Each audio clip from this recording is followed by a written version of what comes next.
काय ग, दिवसभर सगळ्यांचं करता करता कधी आरशात बघून स्वतःला थँक्यू म्हटलीये का? नसेल म्हटलं तर आज आपण दोघी मिळून स्वतःचे लाड करूया.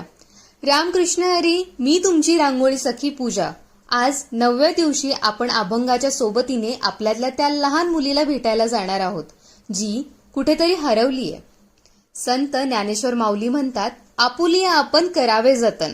आपुलिया आपण करावे जतन याचा अर्थ किती गोड आहे ना. जसं आपण लहान बाळाला जपतो तसंच स्वतःला जपलं पाहिजे. आपण ऑफिस, घर, जबाबदाऱ्यात इतके गुंतलोय की स्वतःला शाब्बासकी द्यायला विसरलोय. आज ही रांगोळी काढताना स्वतःला एक प्रॉमिस द्या, मी जशी आहे तशी स्वतःची लाडकी आहे. हा मैं अपनी फेवरेट हूं. जशी ही रांगोळी साध्या ठिपक्यांनी सुंदर बनतीये तसंच आपल्या आयुष्याचं आहे. छोटे छोटे आनंदाचे क्षण वेचले की आयुष्य क्यूट होतं. मग आज स्वतःसाठी चहाचा एक कप जास्तीचा आणि थोडा वेळ स्वतःच्या आवडीचं काहीतरी नक्की करा.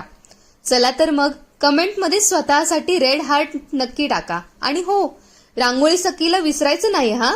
सबस्क्राईब नक्की करा. भेटूया उद्या. रामकृष्ण हरी.